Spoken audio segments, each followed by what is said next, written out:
Este libro es el resultado, en realidad, de un proceso que me ha llevado cerca de 30 años. Soy una persona que aprendo lentamente, las cosas van sedimentando poco a poco, no soy de esas personas que de repente ven las cosas con enorme rapidez, pero cuando algo se asienta bien, veo la dimensión que eso puede tener. Este es el libro probablemente es el libro más ambicioso que he escrito, en el sentido de que es el libro que creo que más va a ayudar. En un momento en el que muchas veces todos tenemos necesidad de un poco de espacio. Me dice, dame un poco de espacio, dame un poco de respiro.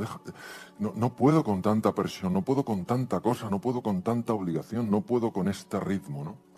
Y tenemos muchas veces la sensación de que es una falta de tiempo. Pero tener en cuenta que al comienzo del siglo XX una persona de 40 y pico años se consideraba una persona anciana. Y fijaros, entonces, hay algo más profundo que el tema cronológico del tiempo. Hay algo que nos pasa, que no sabemos lo que es, pero que genera un montón de agobio y un montón de sufrimiento que es absolutamente innecesario. Este libro es la propuesta que yo os quiero hacer a vosotros y a vosotras para descubrir qué es eso que nos genera ese agobio, qué es eso que nos quita el aire, qué es eso que nos hace sentir esa necesidad profunda, ese anhelo de libertad. ¿Dónde está? ¿Y por qué? Porque hoy en día todos, sin excepción, todos los que estamos aquí, los que nos están viendo en streaming, todos estamos haciendo frente a enormes desafíos. Este mundo no es un mundo de cambio progresivo, es un mundo de cambio disruptivo. No te da casi tiempo a irte adaptando. Te tienes que adaptar. Tiene que ser ya. Y ante todo esto, el ser humano es interpelado directamente a conectar con algo muy profundo. En el ejemplo que poníais, María y Jaime, es verdad. Tenemos una mirada tan superficial, nos cuesta tanto esa mirada profunda que vaya más allá, que tenga más calado, que diga, ¿qué es verdaderamente lo que hay dentro de mí? Entonces, vamos a hacer juntos, durante un periodo breve, un viaje hacia el interior, un viaje siguiendo una línea muy concreta, una línea primero que empieza en mi propia vida, algo que a mí me sacudió profundamente, algo que sigue en la filosofía antigua, en la medicina antigua, que se encuentra con los grandes desafíos que la Organización Mundial de la Salud nos plantea y que nos abre a un espacio increíble de oportunidad. Es un mensaje profundamente ilusionante, donde parece que hay noticias muy duras, noticias muy malas. Ese reconocer que es volver a conocer esa dimensión honda del ser humano y decir, oye, que yo tengo, que tú tienes, que nosotros tenemos recursos para hacer frente a todo tipo de desafío. Por lo menos afrontarlo como lo afrontan aquellas personas que saben que pueden, que creen que pueden, que esperan tener éxito. Entonces, claro, tener la oportunidad de compartir esto con la ilusión de que os pueda servir en esos momentos de desafío, esto a mi vida le da un completo sentido. Es decir, no podría tener una existencia más feliz que estar haciendo lo que para mí orienta mi trayectoria vital. Veréis, la vida se nos aparece en encrucijadas. Nos guste o no, de repente te encuentras con una encrucijada. Se te abre un espacio, te vas por allí o te vas para allá. ¿Y qué momento de dificultad, qué momento de desafío cuando dices, oye, ¿qué camino será el mejor? Porque en realidad, muchas veces con la información que tienes, con eso no es bastante para saber cuál es el camino que más te conviene. Y sin embargo, dentro de nosotros hay una sabiduría esencial. Y digo esencial porque es la clave de lo que somos, que sabe por dónde has de ir. Y en ese momento es que lo ves tan claro que ningún argumento racional, ninguna información, ningún constructo mental te desvía, porque es claro, lo ves diáfano y sabes que has de ir por ahí. Y os voy a hablar de una de las grandes encrucijadas de mi vida. Para mí,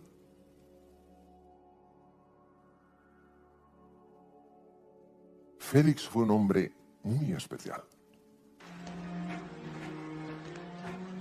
Para mí no ha existido nunca un comunicador como él. Su fuerza, su convicción, su capacidad de hacerte amar a la naturaleza. Félix hizo que yo me enamorara de la naturaleza, me enamorara de las águilas, me enamorara de la etología. Siempre me habían gustado los animales, eso es cierto, pero él consiguió, a través de su capacidad increíble de comunicación, sacudirme hasta las entrañas.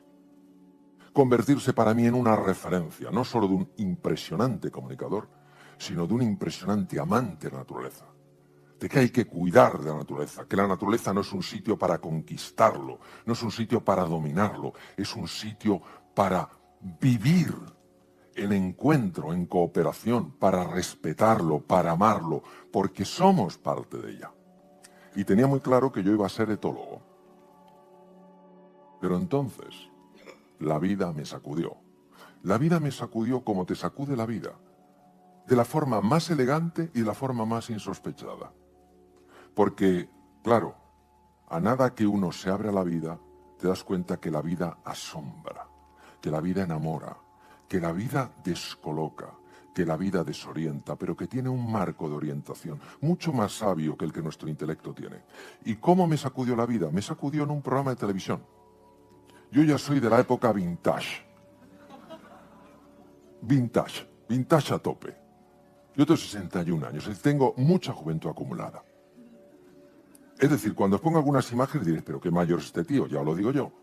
Lo soy. 61 tacos, vintage puro. Bien, estaba viendo esta televisión, ¿os acordáis? Bueno, vosotros no os acordáis porque sois jóvenes, pero la carta de ajuste. Esto es decir, a ver cuándo se abre esto, a ver cuándo se abre esto. La carta de ajuste, que yo creo que tenía cualidades hipnóticas. Luego, cuando me fui a Arizona a estudiar hipnosis ericksoniana, dije, tiene cualidades hipnóticas. Esto lo tienen que incorporar. Señora, carta de ajuste. Clave para hipnotizarla. Bien. Bueno, yo estaba... Y entonces empezó el programa, era un programa en este caso era un telediario, y vi un terremoto. Ese terremoto había ocurrido en América Latina, y en el terremoto se veía pues toda la desolación. Imaginaros, las piedras, los ladrillos, los muros se han caído, y bien, pues sacando a las víctimas que estaban todavía vivas, en fin, intentando rescatarlas. Y yo me acuerdo con perfecta claridad algo que escuché en ese telediario. Los médicos hacen lo que pueden para salvar la vida de las víctimas. En ese momento, yo fui sacudido desde los pies hasta la cabeza. Dije, toma ya. Mi camino es la medicina. Yo me voy a mis padres y les digo, no voy a ser etólogo. Y ellos que sabían que cuando yo veía a Félix, yo ya estaba en otra dimensión, estaba en otro planeta, yo flotaba con fauna, otra cosa. Dice, hijo mío, ¿que no vas a ser etólogo? No, yo voy a ser médico. ¿Pero esto qué te ha dado? ¿Has fumado algo raro? ¿Has hecho algo? No. He sentido una llamada, he sentido la llamada a reducir el sufrimiento humano. Bueno, mis padres que siempre han mostrado una enorme comprensión conmigo, dijeron, pues bueno, pues hijo, si ese es tu camino, pues adelante a la medicina. Total. Empiezo los temas, empiezo tal cual, pasan un par de años, me inscribo a la Facultad de Medicina, me admiten en la Facultad de Medicina y después del verano yo entraba en la facultad. Pero en mi casa, en mi familia, todos son abogados, economistas. Yo la medicina no la había oído ¿entendéis? O sea, sabía medicina lo que sabe alguien de la calle, o sea, prácticamente nada, y además un chico jovencito. Y claro, la medicina es una carrera, oye, que impone, ¿eh? Hay carreras que imponen, la medicina impone. Y oye, no tengo ni idea, no tengo ni idea. Entonces, el verano, antes de la facultad, me voy a esta librería. Es una foto de aquel año. Hace 44 años. Esta era la librería. Espasa Calpe. Te suena Ana Rosa, ¿verdad? Me voy a esta librería porque en esta librería entonces había muchos libros de medicina. Ahora hay todavía libros maravillosos, algunos de medicina, pero en aquella época era la librería fundamental en Madrid. Entonces me subo a la sección de medicina buscando un libro amable. Pero todo lo que veo son volúmenes cuyos títulos ni entiendo. Cirugía del cotilo. ¿Cotilo? ¿Eso qué es? Hombro congelado. Tratamiento. Digo, yo no sabía que los hombros se congelaban. Y esos, ¿sabéis? Esos volúmenes que son inabarcables y solo el tamaño ya te echa para atrás. Entonces yo estaba ahí como diciendo, ayuda, ayuda, algo digerible, algo asequible. Y entonces apareció este libro. Un libro que me miraba. Un libro distinto del resto. Blanco. Puesto el lomito ahí, humilde, entre esos tomos del Cotilo y el hombro congelado. Destacaba por su sencillez y su humildad. Y se titulaba La relación médico-enfermo. Y lo había escrito un hombre que para mí era un absoluto desconocido, don Pedro Laín Entralgo, y que luego, curiosamente, cuando hice los cursos de doctoral autónoma, le tuve como profesor. Tenía ganas de abrazarle. Pero no lo hice porque hubiera llamado al 112.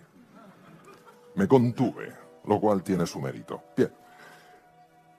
Me lo llevo de vacaciones, me voy a la playa, me voy con ese librito y empiezo a leer. Y era un libro que describía la ciencia médica, es decir, la evolución de la ciencia a lo largo de los años, las trepanaciones iniciales, el imperio inca, etc. O sea, sabíamos que hacían agujeros en la cabeza. Lo que no sabemos es si aquellos a los que les hacían agujeros luego sobrevivían. Pero el agujero lo hacían. El pozo ahí estaba. Había neurocirujanos que decían, ven para acá que voy a ver lo que tienes en la cabecita. Te voy a hacer un pequeño taladro a ver luego lo que resulta. Bien.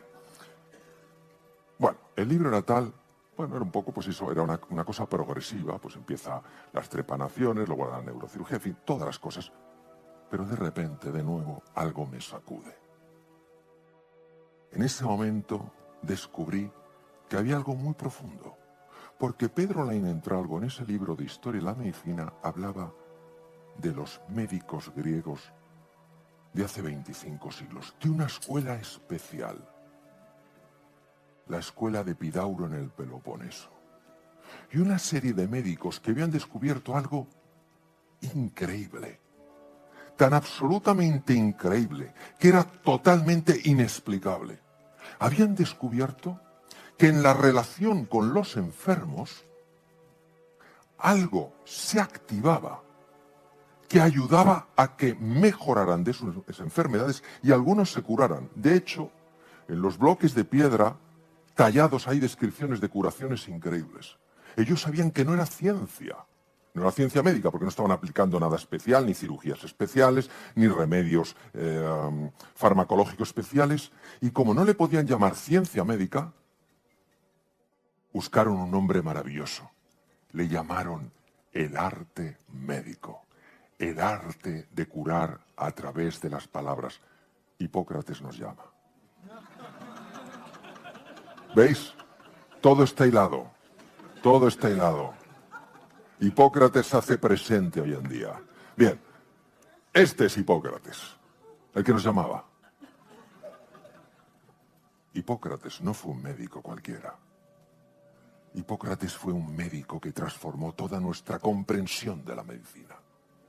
Hipócrates tenía tal visión de la jugada, tal profundidad en su conocimiento del ser humano, íntegro, completo, que acuñó dos frases verdaderamente hondas. La primera, las fuerzas naturales que se encuentran dentro de nosotros son las que verdaderamente curan las enfermedades. Toma ya. Las fuerzas naturales que se encuentran dentro de nosotros son las que curan las enfermedades. ¿Qué quería decir Hipócrates hace 2500 años? Era un lenguaje poético, era algo utópico. Pero es que no solo dijo eso, dijo muchas cosas, el famoso juramento hipocrático. Pero dijo otra cosa fantástica. Dijo, primero no hagas daño. ¿A qué se refería? Primero no hagas daño. O sea, no solamente hay algo dentro de ti que cura, sino que primero no hagas daño. Cuando yo leí aquello, cuando leí la descripción de los médicos griegos, supe que había algo que valía la pena explorar. Era muy jovencito, pero la vida fue muy generosa conmigo. Y me hizo ver que había algo de valor, que la ciencia médica es imprescindible. Nadie quiere un cirujano que le diga, señora, señor, le voy a operar. Soy un cirujano muy esta operación no la he hecho nunca. Pero mi empatía me desborda. Usted va, como dicen mis hijos, a flipar con mi empatía. Claro, el pobre que se dice, hay otro. ¿Se puede elegir aquí? ¿Hay alguien? No. Bien. Entonces, ciencia médica sí, pero también arte médico. Y hay otra llamada. Pero esta llamada, fijaros, viene de otro lugar distinto, pero casi en el mismo tiempo. Esto es lo bonito. 2500 años. Otra llamada de teléfono. Pero es que nos vamos de Grecia a la India, al norte, junto a los Himalayas, al Nepal. Kapilavastu, los restos de Kapilavastu. Aquí vivía un príncipe, el príncipe Gautama Siddhartha, hijo de dos reyes, Mahamaya y Suddhodana. Un hombre que pudo apreciar el sufrimiento de los demás. Y dijo, yo tengo que hacer algo. Un hombre que lo tenía todo resuelto. Riqueza, prestigio, abolengo, no le faltaba nada. Que estaba casado con la guapísima Yasodhara. Y además tenía un hijo, Rahula. Decidió abandonarlo todo para encontrar una forma de reducir el sufrimiento que él sabía que los seres humanos experimentábamos. Estamos hablando del príncipe Sakyamuni Buda. Buda en sánscrito quiere decir el despierto. Buda no es un dios. Es cierto que algunos al Buda mataba, le veneran como un dios. Buda es un guía, es un investigador, es un estudioso de la mente humana, y entiendo que así hemos de verlo, y así lo aprendí yo de mis maestros budistas, aunque yo sea cristiano, pero de mis maestros budistas. Y Buda, fijaros lo que dice, en la misma época, hace 25 siglos, en otro rincón del mundo, junto al Nepal, para enseñar a los demás, primero es de hacer tú algo muy duro. Has de enderezarte a ti mismo. Ah, yo no sabía que estaba torcido. Porque me tengo que enderezar. ¿De qué tipo de torcedura habla Sakyamuni Buda? Claro, esto que pasó hace 25 siglos parecía que era algo poético, utópico, extraño, que no tenía sentido, hasta prácticamente ahora.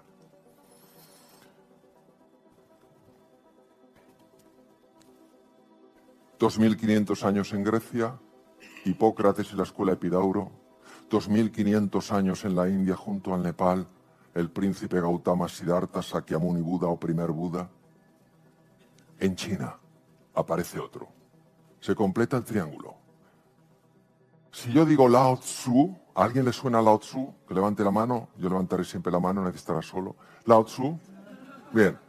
Si digo el Tao Te Ching, ¿le suena más gente?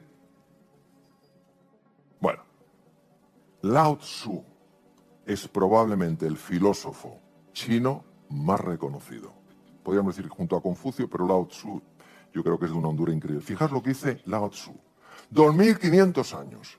Si estás deprimido, es porque vives en el pasado. Toma ya.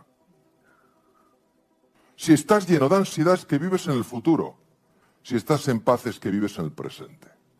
De nuevo nos encontramos con un lenguaje muy misterioso, muy extraño, muy sofisticado, muy difícil de entender. Hasta ahora. Organización Mundial de la Salud. Nuestro organismo orientador en el campo de la medicina. Nos alerta de varias cosas. Primero, ojo, porque la ansiedad está subiendo a tal velocidad que no sabemos lo que vamos a hacer con ella. Ojo porque la depresión cada vez, los cuadros de depresión cada vez más frecuentes. Ojo porque la diabetes tipo 2 y la obesidad, sobre todo la obesidad infantil, parecen imparables. Y la Organización Mundial de la Salud es muy sabia. Yo no soy nada sabio, pero la Organización Mundial de la Salud es muy sabia y dice que la salud no es solo la ausencia de enfermedad. Nosotros los médicos en 6 años de carrera se nos enseña solo a ver enfermedades, no a ver potenciales sanadores, no a trabajar sobre el potencial humano que, según Hipócrates, tenía la capacidad de ayudar a hacer frente a grandes enfermedades. Según la Organización Mundial de la salud no es solo la ausencia de enfermedad, sino el bienestar psicológico, social y emocional de un ser humano. Es decir, de alguna manera la OMS nos dice que miremos a la persona, no como un cuadro clínico interesante, no con una hepatomegalia, un hígado grande, sino un ser humano completo que además tiene un hígado, pero no es solo su hígado. Y nos pide que hagamos una cosa, nos pide que reflexionemos sobre la necesidad de repensar nuestra forma de vivir. ¿Nos da la sensación de que hay algo en nuestra forma de vivir que no funciona? ¿Nos da la sensación de que vamos demasiado agobiados? ¿De que necesitamos ese espacio de paz, ese tomarnos un respiro? ¿Dónde está la raíz del problema? ¿Por qué nosotros, que no pasamos hambre, que no pasamos frío, que estamos razonablemente sanos, que tenemos un grupo de gente que nos quiere, por qué muchas veces resulta tan difícil sentirse pleno, sentirse feliz? ¿Dónde está ese punto? ¿Cuál es la raíz? No la hoja, no la rama, no la fruta, no el tronco. ¿Dónde está la raíz? Pues vamos a ver. Vosotros sabéis que... Bueno, vamos a hacer una cosa muy sencilla. No voy a pedir a nadie que abrace al de al lado, porque hay gente que me teme, me dice, Mario, no empezarás con esto, ¿no? Digo, tranquilos, tranquilos. Pero mirad a la persona que tenéis al lado y decirle algo muy sencillo. ¿Qué cuerpo tan magnífico tienes? Díselo. Pero con ganas. Con ganas. Bien, ya está durando demasiado esto. Está durando demasiado. Yo veo que alguno dice, qué bien me lo está poniendo este hombre. ¡Qué bien! Este es el comienzo de un gran día. El comienzo de un gran día. Bien. Fijaros, los sabios que nos creemos que somos, que no nos llamamos Homo sapiens, sino Homo sapiens sapiens. Para que te quede claro que eres sabio. Sapiens sapiens. Sabio sabio. ¿Tenéis la sensación de que somos tan sabios? Si alguien es tan sabio, ¿viviría con tanta tensión? ¿Viviría con tanto estrés? ¿Viviría a veces con tanta urgencia? ¿No tendría tal vez un poco más de reposo, un poco más de alegría, un poco más de tranquilidad? Y me gustaría añadir una dimensión al Homo sapiens sapiens, que es la dimensión Homo demens. Estamos un poquito para allá. Estamos fundamentalmente aquí, pero algo para allá. ¿Qué pasaría si la dimensión Homo demens tuviera tanto impacto que alterara la dimensión sapiens sapiens? Entonces, al ser Homo demens, invadiendo al Homo sapiens, ya no sería tan sapiens sapiens. A lo mejor no sería ni sapiencillo. Vamos a estudiar esa dimensión, la del Homo demens y la del Homo sapiens en relación con el Homo demens. Y para eso traigo aquí con mi profunda gratitud a mi primer maestro en el arte de la meditación profunda, cardiólogo de la Universidad de Harvard, el profesor Benson. Tuve la fortuna de conocerlo porque yo estaba de cirujano en un hospital enfrente del suyo. El doctor Benson era un científico con mente abierta. O sea, ¿no os gusta la gente que tiene una mente abierta? No la persona que dice yo tengo una mente abierta y la mente abierta pues no está muy abierta, sino que dices tú tienes una mente abierta y dices te quiero contar algo. Venga, cuéntame que tengo una mente abierta. ¿Y tú le ves? No, mente abierta es aquí, ahora, contigo. Realmente, este tío tiene una mente abierta. Y este hombre, médico, deseoso de ayudar a los demás como desea cualquier médico que se precie serlo, estaba muy preocupado por un tema. Hay una enfermedad que se llama la hipertensión arterial, todos la conocéis, es una enfermedad que si tú sabes que la tienes, te cuidas con la sal, no comes mucho, haces un poco de ejercicio, pero de peso y normalmente vas de cine. El problema es cuando te encuentras con una persona que o no lo sabe que tiene hipertensión arterial y cuando aparece la hipertensión arterial en su cuadro álgido te da un problema grave, o aquellos que teniendo hipertensión arterial verdaderamente les cuesta mucho controlarla. Y claro, la medicación sirve un poquito o un muchito, pero no del todo. Bien.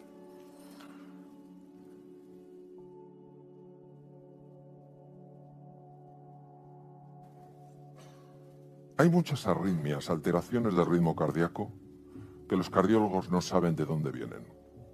Hay muchas hipertensiones que los médicos no sabemos de dónde vienen. Y el doctor Benson se planteaba si había algo que pudiéramos hacer utilizando el cerebro para regular esos estados de hipertensión arterial. Él sabía varias cosas. Él sabía que el sistema vegetativo, que es el sistema que controla todas las vísceras del cuerpo, tenía dos ramas, el simpático y el parasimpático. Él sabía que el simpático es el sistema que se activa cuando tú estás en alerta o cuando estás en alarma. Vas por la calle y ves a una persona que tiene un aspecto extraño y entonces te pones en alarma. El sistema simpático se activa, lleva sangre a la musculatura. ¿Para qué? Porque si tienes que correr, no corras como corres habitualmente, salvo mis amigos maratonianos que están aquí que corren como gacelas, sino para que corras deprisa, muy deprisa. Entonces el sistema nervioso simpático se lleva gran parte de la sangre a la musculatura y se la lleva de órganos como puede ser el aparato digestivo, el aparato reproductor, incluso el cerebro, porque claro, tampoco es el momento para estar reflexionando sobre el origen de la vida, de dónde vienes y a dónde vas. Claro, esto roba mucha energía, tiene que ir a los músculos. Y sabía que el sistema nervioso parasimpático es el que te calma, el que te regula, el que te equilibra. Claro, y él decía, claro, un enfermo mío con hipertensión arterial, con un problema cardíaco, de repente tiene un disgusto, le pasa cualquier cosa, está en medio de un atasco y el sistema simpático se activa y ¿qué hace con la tensión? Bien. Ay, si yo pudiera activar el sistema parasimpático. Porque entonces, desde aquí arriba haría... Pero la medicina que decía que esto era, lo voy a decir en 3 palabras, siguiendo a Jesulín Dubrique. Imposible. Era imposible. Era imposible poder controlar el sistema parasimpático.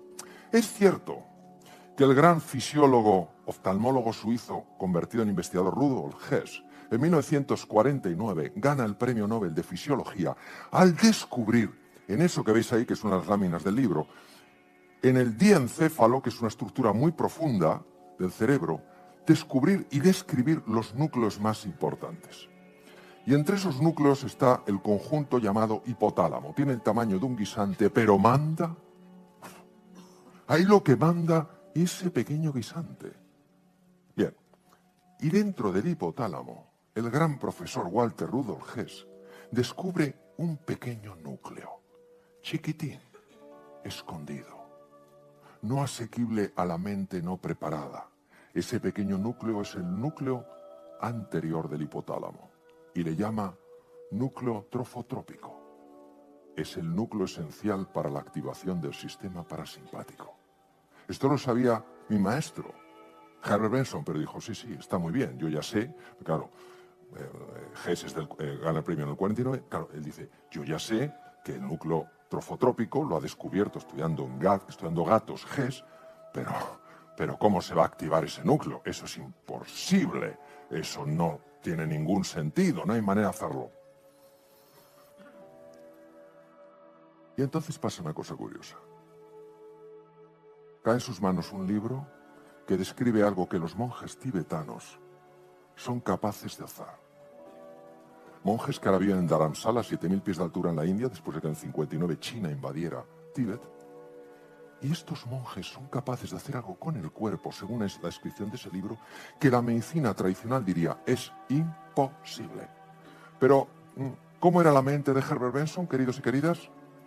Abierta. Y se hizo una pregunta. ¿Y si fuera verdad? Y empezó a intuir que había algo en la mente humana que metía mucho ruido y que podía ser la causa fundamental de la enfermedad. Vais a ver un ejemplo, es bastante desagradable, no os enfadéis conmigo, es para que esto no se os olvide.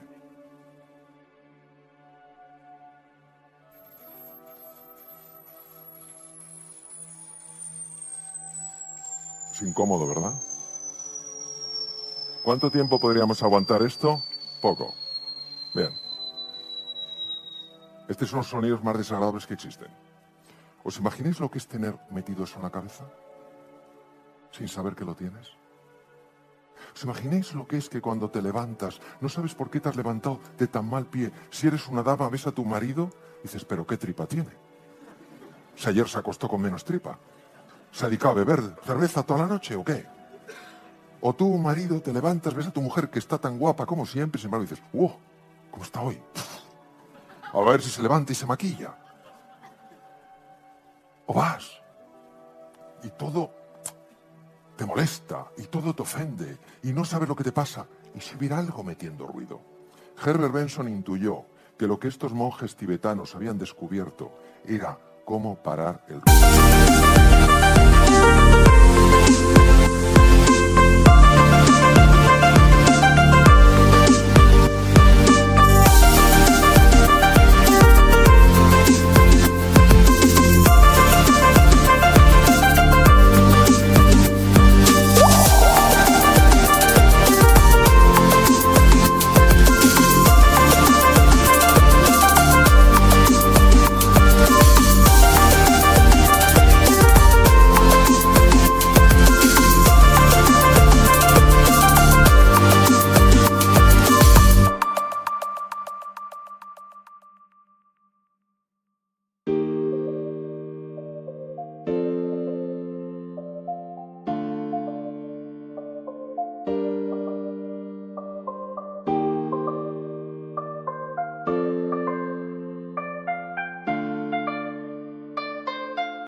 De la mente.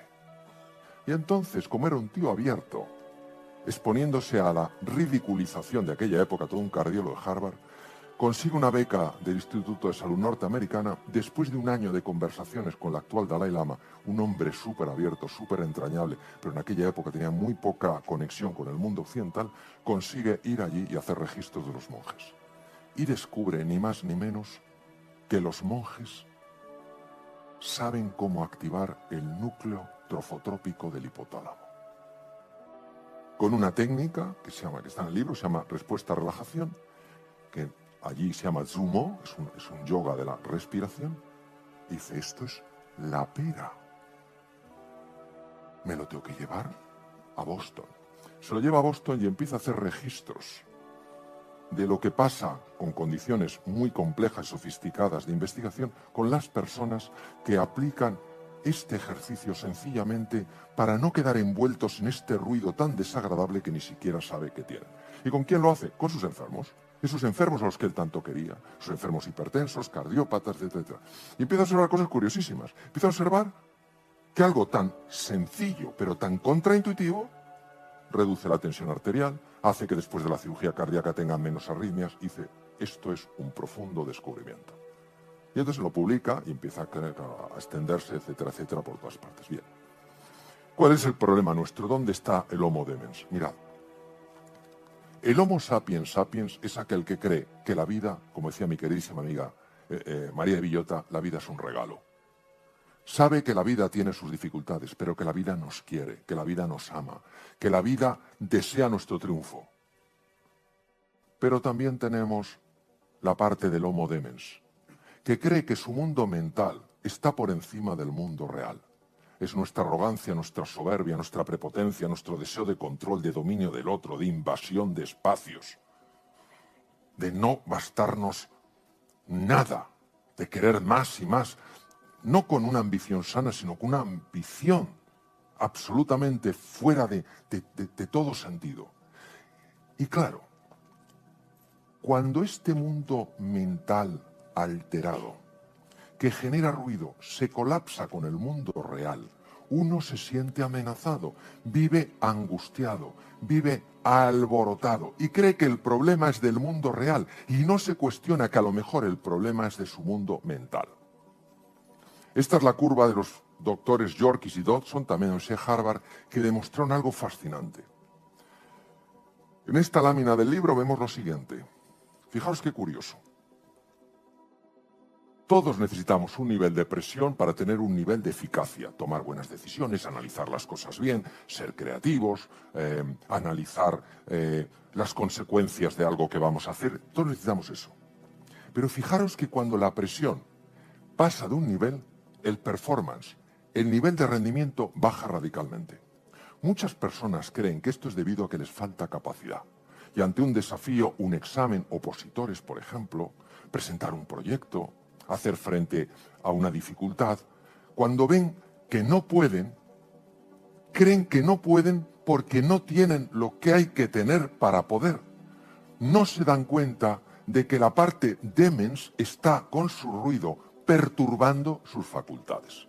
Pues una de las cosas interesantes en la ley de Yerkes-Dodson o la gráfica de Yerkes-Dodson es que la mayor parte de la presión no la da el mundo exterior, la genera el mundo.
¿Cuántas veces no nos habrá pasado a todos, a mí desde luego, que hay algo que te parece que es demasiado grande, lo vas posponiendo, y dices, no puedo, no puedo, y llega un momento en que cuando lo tienes que resolver, va, y lo resuelves. ¿Sabéis de lo que hablo? ¿A que sí? Pero no solemos pararnos a pensar a qué es debido esto. Yo recuerdo una vez que a mí la ginecología siempre me ha espantado. Si alguien se pone de parto, que llame a otro. Honestamente. Me ha espantado. Y recuerdo que tenía los exámenes de ginecología, a mí me encantaba la cirugía, la medicina interna, neurología, todo eso. Y fui posponiendo el estudio hasta que me quedaban 4 días. 4 días para 2 tomos del famoso ginecólogo José Botella y Usía. Un gran libro, pero claro, una cantidad de materia imposible. Yo recuerdo que en esos 4 días empecé el primer día con un nivel de presión, claro, imaginar, o sea, digo, me van a poner no un 2, un 0. Un nivel de presión enorme, un nivel de eficiencia era nulo. O sea, yo me ponía a leer la página, la acababa de pasar y no me acordaba de lo que había leído. No sabía si había leído poesía, prosa, astronomía, no tenía ni idea. Pero hubo un momento, algo me ocurrió, donde inmediatamente la presión cambió y en 2 días me aprendí los 2 tomos. Nunca había experimentado nada igual, pero tuve una sensación de la capacidad que todos tenemos dentro. Bien. El problema cuando el mundo mental mete tanto ruido y nos lleva a ese lado de la curva es que inhibe directamente y de una forma demoledora lo que veis ahí, la corteza prefrontal. La parte anterior del cerebro, que es la más importante para que tú funciones bien en la vida y resuelvas los desafíos a los que te enfrentas. Tu capacidad de negociar, tu capacidad de ser creativo, creativa, de tomar buenas decisiones, de aprender deprisa, de adaptarte a nuevos desafíos y exigencias, depende de que tengas una corteza prefrontal que funcione bien. Pero si tu nivel de presión es excesiva, por este ruido mental generado por la mente del Homo demens, entonces tú no funcionarás bien. Lo fácil es decir, no tengo talento, no tengo capacidad, no doy la talla. No, hay otra explicación. Me parece que una explicación que tiene mucho más sentido. Claro, imaginaros lo que puede suponer para cualquiera de nosotros, donde solo veíamos problemas, empezar a ver oportunidades. Donde solo veíamos muros, empezar a ver fronteras. Donde solo veíamos límites, empezar a ver posibilidades. Yo sé que parece demasiado bonito. En mi experiencia esto es así de literal. Ahora es tan contraintuitivo que por eso a mí, que soy de lento aprender, me llevo tantos años caer en la cuenta. Hay una exposición maravillosa, os recomiendo que la veáis, de Escher, es uno de los grabadores holandés que más me gusta. Y Escher, no sé si pensaba en estas cosas, pero yo sí pienso en estas cosas cuando veo sus obras. Cuando tú empiezas a reducir la parte de Homo demens, que está junto a la de Homo sapiens sapiens, Cuando empiezas a reducir el ruido mental, empiezas a ver en lo mundano lo extraordinario. Ya no está solo el barro que te mancha los zapatos, empiezas a ver ese espejo que te refleja la naturaleza. Imaginaros lo que es ver algo como si fuera por primera vez. Dejarte sorprender por lo sencillo. Estar así. El lugar este lo conozco. No, está bien. Está bien. No, nuevo. Verte en el espejo y verte por primera vez, admirarte por primera vez, ver a la persona que tienes al lado y verla como si fuera la primera vez. ¿Qué sabiduría la de Proust? El verdadero arte del descubrimiento no es salir a buscar nuevas tierras, sino en aprender a ver la vieja tierra con nuevos ojos. Pero claro, como decía el gran economista escocés Adam Smith, el pez no sabe que está dentro del agua hasta que le sacan de ella. Mirad, la parte de Homo demens demens no quiere que sepamos, ninguno, que hay un mundo fuera del agua. Entonces, el pez, no le cuentes milongas de que hay un mundo fuera del agua. Dirá, no, el único mundo que veo es el agua. Si es verdad, es el único mundo que ves. No es el único mundo que es. El problema de la mente no solo es que te engañe, de algunos elementos de la mente, es que te limita tanto el mundo que crees que lo que ves es lo único que hay. Y entonces te pierdes todo un abanico de posibilidades. También muy bien reflejado por Escher en su obra La relatividad. Por cierto, que hay una historia muy bonita donde Albert Einstein vino a España y estuvo con un humorista muy conocido y estuvieron, creo que fue, no sé, en la Cava Baja, en un restaurante de la Cava Baja, y los periodistas estaban entusiasmados viendo que el humorista no paraba de hablar con Einstein. Sabéis que Einstein hablaba alemán y hablaba inglés, y el humorista, según ellos, pues no sabía ni alemán ni inglés. Y cuando termina le dicen, me parece que se llamaba Tono o algo así, señor Tono, le hemos visto muy interesado hablando con el profesor Einstein. Y dice, sí, así es espectacular.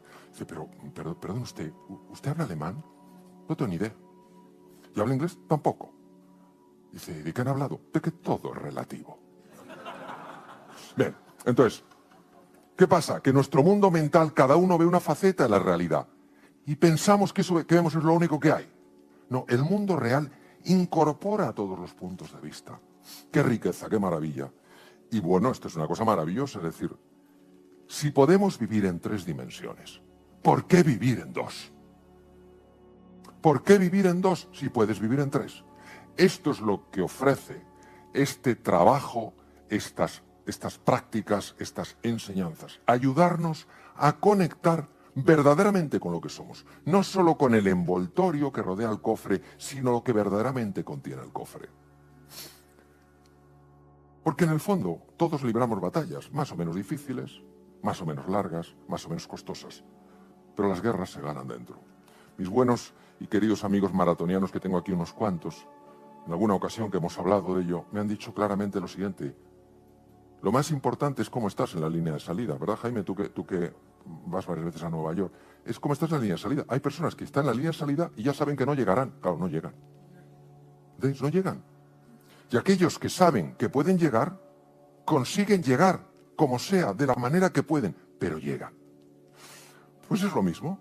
De lo que se trata es de ir aparcando un poquito al Homo demens y dejar que resurja con fuerza, con pujanza, el Homo sapiens sapiens. Este es otro de los grandes. Junto con Herbert Benson, hablamos de los años 70, él es un PhD en microbiología por el MIT, John Kabat-Zinn. John Kabat-Zinn decidió aplicar estas metodologías inventadas en Oriente hace 2500 años. Por un lado, el príncipe Sakyamuni Buda, Gautama Siddhartha, por otro lado, Lao Tzu. Aplicarlas al mundo del estrés, a esa tensión que nos desborda, ese ahogo, dame un respiro, dame un espacio, déjame un poco tranquilo, déjame un poco tranquila, quiero paz, quiero un poco de serenidad. Y claro, empezaron a haber resultados. Empezaron a haber resultados porque lo hizo en la Universidad de Massachusetts, los médicos empezaron a mandar situaciones bastante difíciles y estas personas empezaban a mejorar. Y este es otro de mis maestros, Judson Brewer, que no solamente es un neurocientífico fabuloso, sino que es un violinista portentoso y un ser mágico por su simpatía y su cariño. Nos vamos a quedar alucinados de lo que ha descubierto Judson Brewer. Él empezó en el Johns Hopkins en Baltimore y ahora está en Massachusetts. Fijaros, ¿Quién de vosotros, quién de vosotras se puede relacionar con lo siguiente? Va en el coche, llega a un sitio y no se ha dado cuenta de por dónde ha pasado. O sea, va en piloto automático. Bien. Nosotros pensamos que esto es lo normal, pero el caso es que no nos damos una torta. Lo cual es sorprendente, es como si tuviéramos un pilotillo, es como cuando vas en avión y entonces ves al capitán, al comandante que sale y dices tú, ¿quién pilota? ¿Quién pilota? El piloto automático, estás tranquilo. Bien. Jason Bruen ha estudiado este circuito. Este circuito, que es el circuito del piloto automático, la red neuronal por defecto, Default Network, y ha observado lo siguiente. La mayor parte de las veces, este ruido mental que ya hemos visto en Herbert Benson, se refleja en una pérdida de atención. Estar dándole vueltas a las cosas mientras uno circula aumenta tremendamente la posibilidad de tener un accidente. Pero no solo eso, es que esta mente errante, que se llama mente errante, podríamos compararla con el ruido mental del Homo Demens, esta mente errante es una de las causas de tensión interior. Porque ¿sabéis lo que pasa? Cuando esta mente errante funciona, bloquea otra parte que se llama la red ejecutiva central. Cuando tú estás volando, la parte tuya del cerebro que está atenta, que está conectando información, que está generando creatividad, que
generando novedad se bloquea.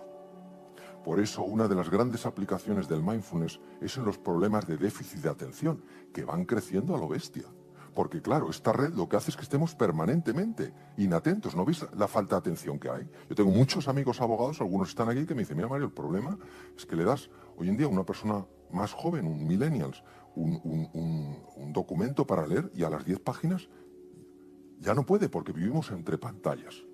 Bueno, pues lo que se ha visto es que la práctica de estos ejercicios de mindfulness, que sería la traducción inglesa de sati, en Pali, la lengua que hablaba Buda, meditación, lo que hacen es empezar a cambiar el circuito. Entonces tu mente errante ya está errando menos, en todos los sentidos. No solamente comete menos errores, sino que además está menos volátil y estás mucho más concentrado, más concentrada, hasta el punto en el que cambia la arquitectura del cerebro. Esto es increíble. O sea, que unos ejercicios donde aparentemente lo único que haces es centrarte en el aquí y en el ahora, en el presente, sean capaces de cambiar la arquitectura cerebral, verdaderamente es algo que a mí personalmente todavía me sorprende.